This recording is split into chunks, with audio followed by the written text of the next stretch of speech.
j'espère que vous allez bien. Je vous retrouve aujourd'hui pour une nouvelle présentation de jeu.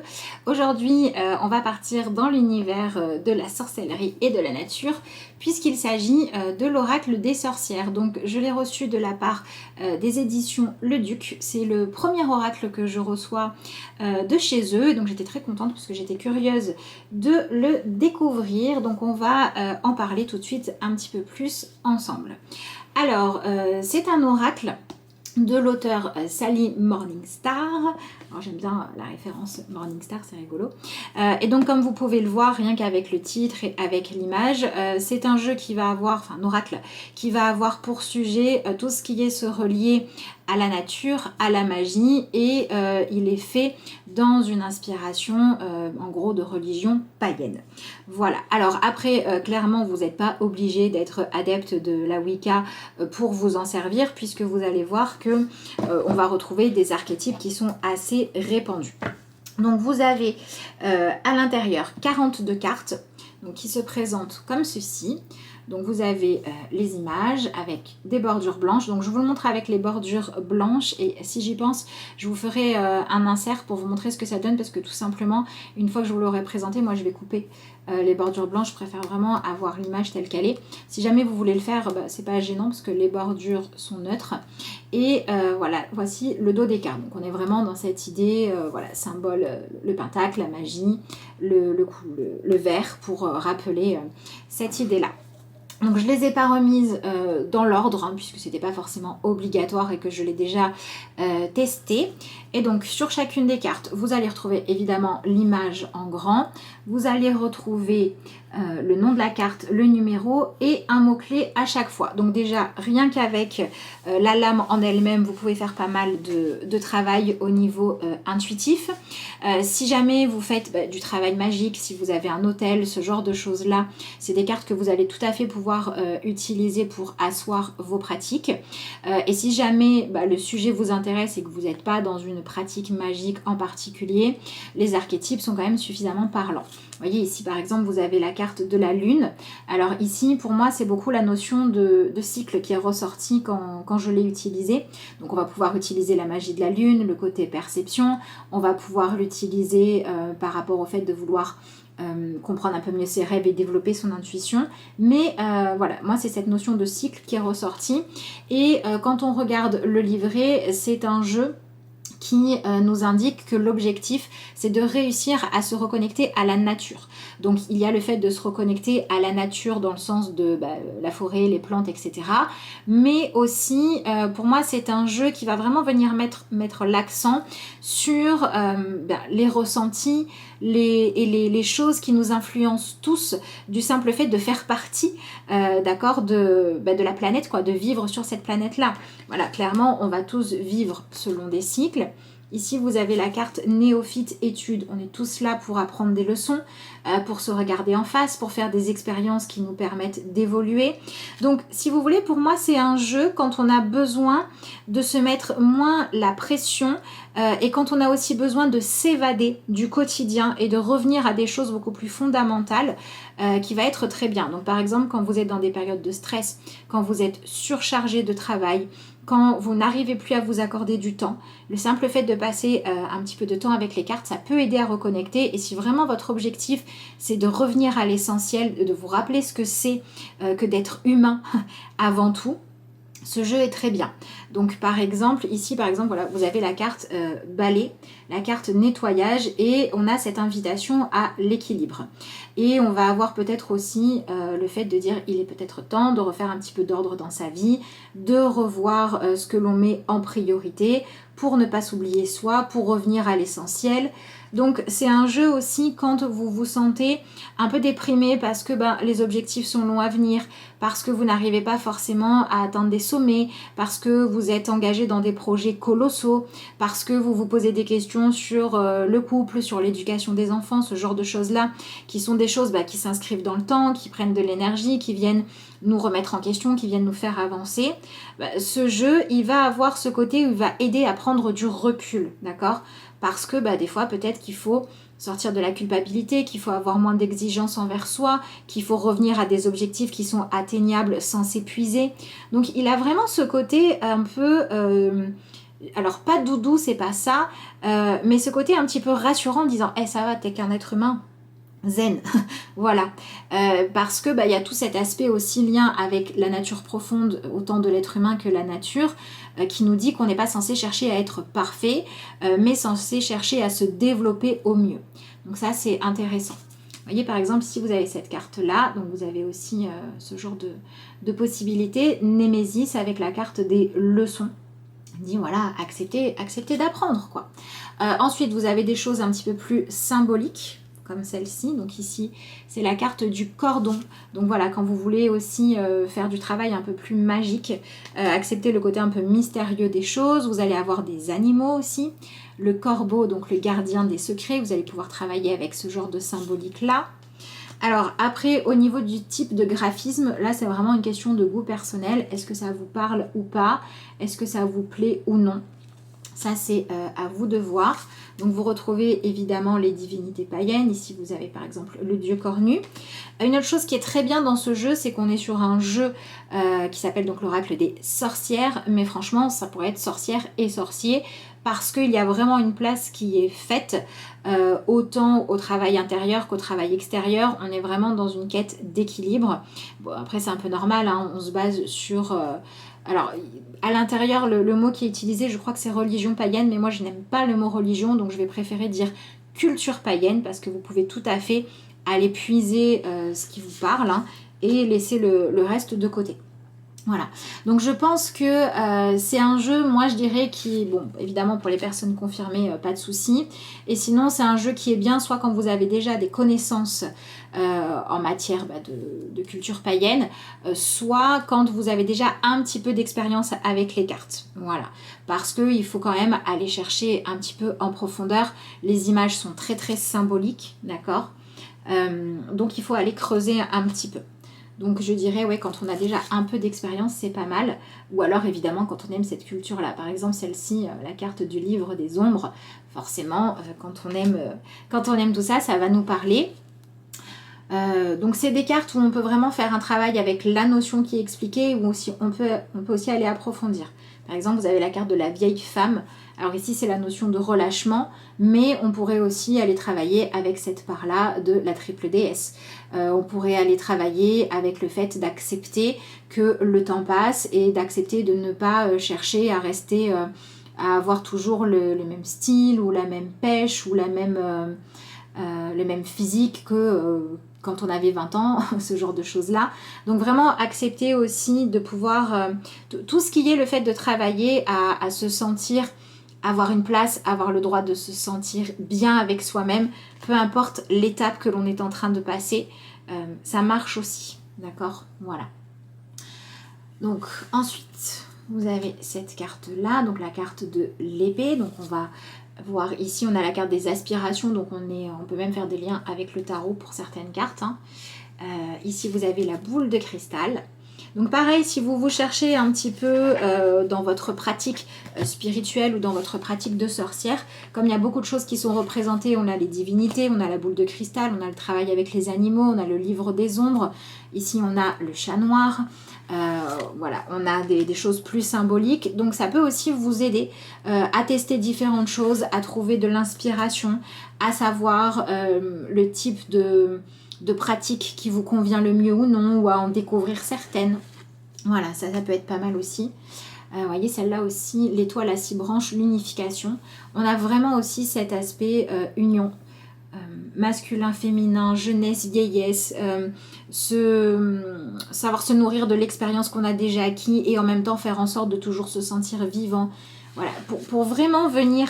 Le truc principal pour moi de ce jeu, c'est de nous aider à rétablir l'ordre de nos priorités, à retrouver un équilibre dans notre vie et à arrêter de se laisser emporter par la société, les obligations, les dictats extérieurs pour revenir à une façon de vivre beaucoup plus vraie, beaucoup plus authentique.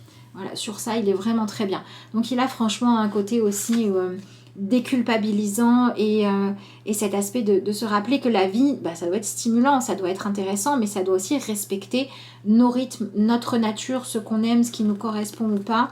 Et que quand, pour pouvoir réussir, on doit s'oublier soi-même, on doit ne plus écouter son corps, ou ce genre de choses-là, c'est peut-être qu'on fait fausse route. Donc dans les moments où vous avez la sensation d'aller un petit peu trop loin, dans la direction que vous avez choisie et vous avez besoin de vous recentrer, il est bien. Voilà.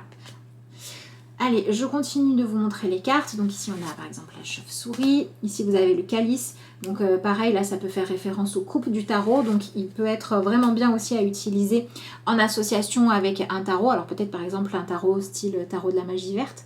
Pourquoi pas. Donc vous retrouvez évidemment Aradia, première des sorcières, avec la carte de l'héritage. Ensuite, donc ici, on a l'enchanteur. Alors forcément, on a repris l'archétype de Merlin, mais il ne s'appelle pas comme ça. Voilà, donc ça peut être pas mal aussi. Celle-ci, elle est très jolie. Vous avez la carte Hibou, gardien de la sagesse. Donc ça va être tout ce qui est connexion à son intuition, médiumnité. Donc voilà, vraiment, ça peut aussi être des cartes d'hôtel. Hein. Si par exemple, vous vous dites, je suis débordée ou je sais plus ce que je veux, je sais plus comment faire, j'ai besoin d'y voir un peu plus clair, bah, vous pouvez demander à travailler avec cet archétype-là pour que les choses s'éclaircissent. Alors, il y a des notions aussi, c'est une des choses que j'aime bien dans ce jeu, qu'on ne retrouve pas partout. Par exemple, ici, la carte de la cape avec le camouflage, celle-là, elle est fort intéressante. Cette notion d'avoir le droit de ne pas tout partager avec tout le monde forcément. Cette notion d'avoir le droit de garder des choses pour soi. Et également cette notion de dire, bah, des fois, il y a des choses où moi-même, j'ai besoin de prendre le temps, je ne suis pas encore prêt ou encore prête à aller visiter ça. Bah, c'est pas mal. La plupart des oracles nous poussent à avancer, c'est le but. Hein. Mais ouais, ce jeu, il est vraiment déculpabilisant. Il y a vraiment ce truc de c'est ok d'y aller à son rythme. Ici, ça aussi c'est intéressant, on a la carte du grand prêtre. On n'a pas que la grande prêtresse.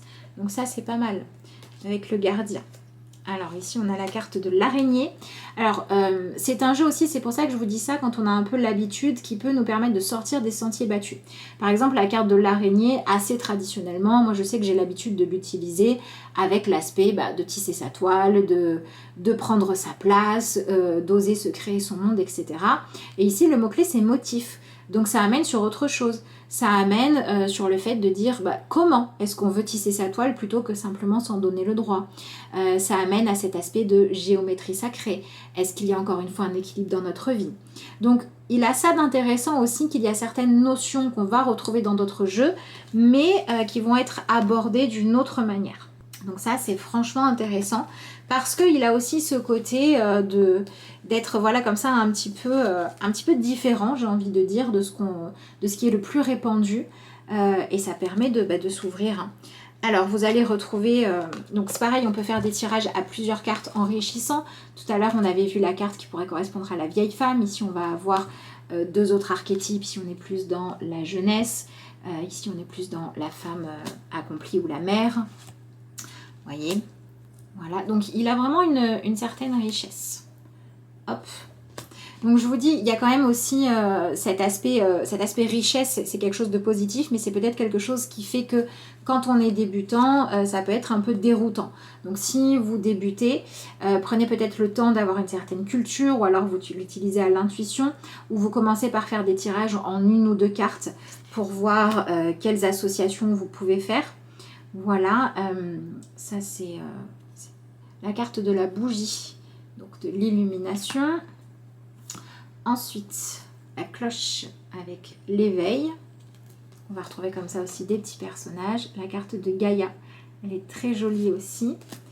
Et enfin, on a la carte le familier avec l'allié. Donc vous voyez par exemple cette carte, on va avoir cet aspect du familier si vous voulez faire une visualisation, etc. Mais moi elle est déjà ressortie en tirage aussi pour indiquer qu'il fallait faire confiance à son intuition ou aux signes qu'on ne pouvait pas forcément choisir, qu'il fallait regarder au-delà des apparences, qu'il fallait peut-être chercher un peu plus loin que l'image que l'on donne de soi ou que l'on a de soi ou que l'on a des autres. Donc c'est pour ça qu'il invite vraiment à se refocaliser sur l'essentiel. Voilà pour moi, non pas voilà pour moi, voilà toutes les cartes, vous les avez toutes vues, je vous les ai toutes montrées. Alors au niveau de la qualité, au niveau de la glisse, il n'y a pas de problème. Au niveau de l'épaisseur, c'est correct. Moi j'aurais bien aimé qu'elle soit quand même un tout petit peu plus épaisse. Voilà. Bon, ça reste correct, hein. Franchement c'est pas trop fin non plus, mais un petit peu plus ça aurait été pas mal. Voilà, enfin ce n'est que mon avis. Donc voilà pour le deck tel qu'il est quand vous le recevez. Donc voilà, pour faire un petit résumé, un jeu qui nous parle de toute la culture païenne, qui peut nous emmener à la découvrir, à la connaître mieux, mais aussi à la redécouvrir sous d'autres angles si vous avez déjà l'habitude de fonctionner avec et si vous avez déjà l'habitude de un petit peu des symboliques, ça va vous permettre d'aller plus loin. Et au niveau de quand est-ce que vous pouvez utiliser ce jeu, vraiment quand vous êtes surmené, quand vous avez besoin de vous reconcentrer sur l'essentiel, ou quand vous vous mettez trop de pression, que vous cherchez trop à être parfait et que vous avez besoin de vous accepter un petit peu plus dans quelque chose d'humain. Voilà, c'est un peu cette idée de c'est pas la peine d'être parfait, du moment que vous faites de votre mieux et que vous progressez, bah, c'est ok quoi. Et également quand vous avez besoin de prendre un moment pour vous, un moment d'introspection, un moment qui va être là pour vous évader un petit peu du monde autour de nous, de tous ces problèmes de cette société et de revenir peut-être à des choses plus ancestrales, plus profondes, plus sauvages, les racines, il est pas mal du tout. Au niveau des associations avec des tarots, hein, en lien avec ça ou avec d'autres oracles, par exemple, si vous travaillez avec Aradia, vous pouvez compléter avec celui-ci. Donc il est potentiellement facile à associer à d'autres jeux.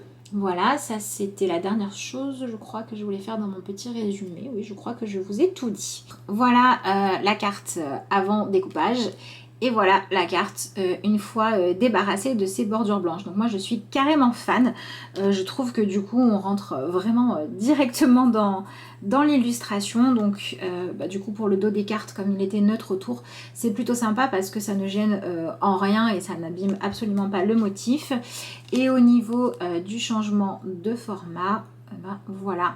Donc là on avait... Hop, au niveau du format, on était là-dessus. Et là, maintenant, ça rentre bien dans les mains. Du coup, voyons voir par rapport à une carte de tarot. Oui, on est sur la même hauteur, à quelque chose près. Un tout petit peu moins. Allez, un tout petit peu moins haut qu'une carte de tarot traditionnelle et un petit peu plus large une fois les bordures coupées. Et du coup, je vais le faire parce que je ne vous l'avais pas montré. Voilà la comparaison de format avant découpage. Donc si vous décidez de garder les bordures blanches, voilà ce que ça donne.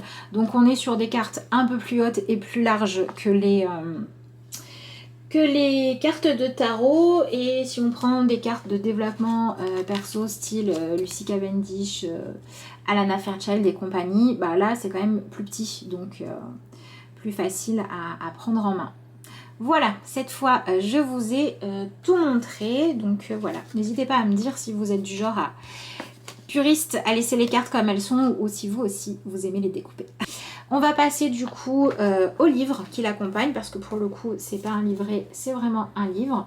Donc voici la couverture, voici l'arrière du livre, donc vous voyez on a un livre de format moyen. Alors le livret est en noir et blanc, comme ceci.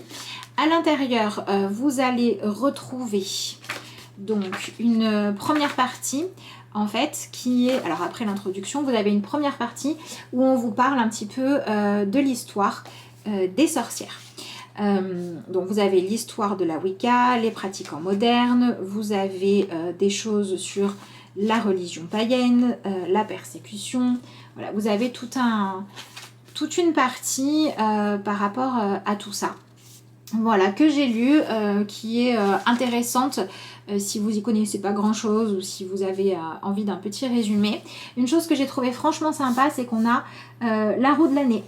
Donc vous avez la roue de l'année avec évidemment le nom des différents sabbats, vous avez les dates, vous avez les... vous avez la date indiquée et est-ce que c'est le solstice d'été, d'hiver, etc. Donc ça c'était franchement sympa. Vous avez des petites recettes un petit peu magiques si jamais ça vous parle aussi. Et ensuite, vous avez donc les sabbats qui sont un petit peu plus développés. Ici, vous avez sur Samhain. Et à chaque fois, vous avez l'explication du sabbat. Vous avez donc les herbes associées. Vous avez des petites recettes.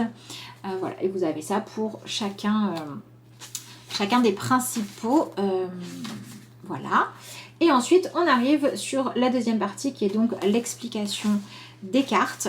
Alors, vous avez pareil une petite intro. Et ensuite, hop, vous avez les cartes dans l'ordre. Donc, on les retrouve facilement avec le numéro, le nom de la carte, le mot-clé, l'illustration en noir et blanc. Et ensuite, vous avez ce qu'ils appellent vibration. Donc, quel chakra est relié. Donc, ça peut être intéressant si vous avez envie d'associer ça. Donc, il y a déjà, vous voyez, ce côté qui n'est pas fermé, hein, parce que les chakras, c'est pas forcément ce qu'on va retrouver en priorité dans la culture païenne. Donc, il y a vraiment cette invitation à vous approprier cette culture-là. Je vous dis, c'est pour ça que dans le livre, il me semble bien qu'il y a noté quelque part le mot religion païenne.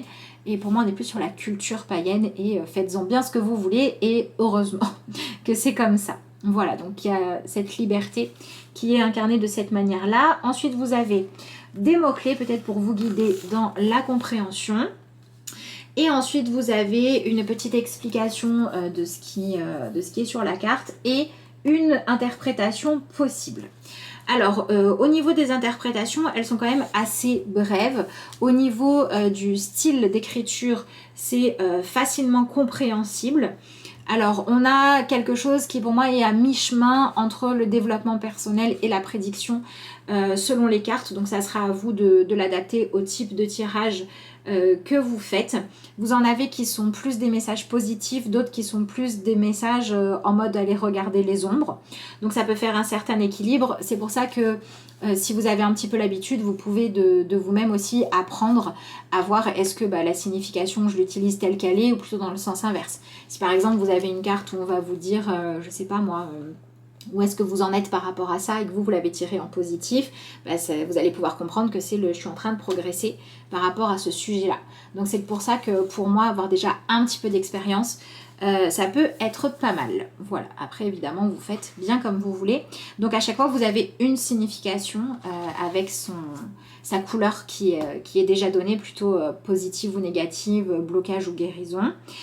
Et enfin, vous avez un petit encadré où vous avez aspect majeur et aspect mineur.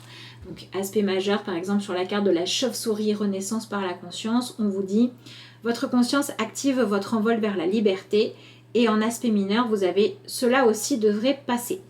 Donc voilà, plusieurs possibilités. Donc au niveau du livret, je dirais que vraiment il va guider, il va proposer une interprétation. Si jamais ça vous parle, c'est ok, mais sinon il ne faut pas hésiter à en sortir, à ne pas rester enfermé dedans. Voilà, donc vous avez ça pour évidemment chacune des cartes. Et à la fin du livret, on vous propose, donc dans une troisième partie, des exemples de tirage. Voilà, je ne sais plus combien il y en a. Alors, tirage amoureux, potentiel de la relation, tirage de l'élévation, donc un tirage en lien avec les chakras. Donc là, c'est pareil, hein, on n'est pas dans quelque chose de... c'est pas forcément ce à quoi on s'attend. Un tirage de l'étoile, donc c'est des tirages, il y en a certains qui sont assez complexes, avec pas mal de cartes, d'accord. Et après, on vous propose évidemment la fameuse carte du jour, le fameux tirage en 3 cartes que l'on a toujours. Vous avez une petite note qui est donc la vision de l'auteur si jamais vous tirez les cartes à quelqu'un d'autre. Qu'est-ce qu'on vous dit ? Oui, sachez que le consultant gardera vos paroles en tête et qu'elles peuvent donc influencer le cours des choses. Veillez à n'utiliser que des mots que la personne comprendra bien. Évitez d'employer des termes au sens multiple. Bon, ça, c'est franchement vraiment la vision de l'auteur. Parce que éviter d'employer des termes au sens multiple, oui et non, parce que si vous affirmez quelque chose, il faut vraiment être sûr de vous, quoi. Parce que sinon, la personne elle risque d'être influencée. Donc, je trouve ça bien d'avoir mis un avertissement, mais pour moi, il faut peut-être aller encore plus loin dans la réflexion. Voilà, donc un jeu qui vous propose vraiment de créer votre propre façon de pratiquer. Donc je pense que c'est pas forcément pour les bases, mais à partir du moment où vous avez suffisamment de bases pour être en train de chercher à créer votre identité et à tester un petit peu différentes façons de faire, façon d'interpréter, forme de tirage, plus simple, plus complexe, est-ce qu'on l'associe, est-ce qu'on l'associe pas, ça c'est vraiment pas mal. Il y a vraiment cette possibilité de découvrir ou d'affiner sa propre identité qui est intéressante. Et c'est ça que j'ai oublié de vous dire tout à l'heure, du fait qu'on ait des images assez différentes. Vous pouvez très bien avoir un tirage, vous allez avoir une divinité, une carte symbolique par exemple, et je sais pas moi, voilà, une carte plutôt symbolique. Bon, vous vous retrouvez avec un tirage comme ça. Franchement, vous avez de quoi faire, hein, niveau méditer dessus, approfondir, etc. Il y a quand même pas mal de quoi faire. Et il y en a qui sont plus accessibles que d'autres. Donc par contre, pour moi, c'est un jeu qui va pouvoir vous accompagner dans votre progression et qui, à mon avis, au fil de la pratique, au fil du temps, vous allez pouvoir apprendre à l'utiliser différemment avec de plus en plus de richesse et de profondeur. C'est pas un oracle qu'on va utiliser juste pour débuter, puis au bout d'un moment, enfin à mon avis, c'est pas tout de suite quoi qu'on va se dire ça y est, il est dépassé, j'en ai tout appris. Non, il a quand même beaucoup de possibilités. Voilà tout ce que je pouvais vous dire cette fois par rapport à tout ça. Il me reste juste à vous montrer le coffret. En tout cas, la façon dont il s'ouvre. Donc c'est comme ça, un petit tiroir. Alors j'aime beaucoup l'idée du tiroir. Voilà, par contre, moi seulement, les cartes, elles restent coincées là-dedans. Donc maintenant que j'ai fait la présentation, je pense que je vais enlever ça. Ou alors je vais couper les cartes. Donc elles rentreront, enfin elles sortiront plus facilement. Bon après là voilà, pour le coup, si vous les transportez, elles bougent pas. Hein. Voilà, elles sont coincées. Mais moi je vais les découper. N'hésitez pas à me dire si vous avez cet oracle, ce que vous en pensez, comment vous l'utilisez, le type de message que vous recevez avec. Et si vous avez des questions aussi, n'hésitez pas à me les marquer dans les commentaires. Donc je remercie encore les éditions Le Duc de m'avoir permis de le découvrir. J'en ai un autre de leur part à vous montrer que je vais du coup moi tester maintenant et je vous en parlerai dans quelques temps. Et puis voilà, j'arrête de blablater et je vous dis à bientôt.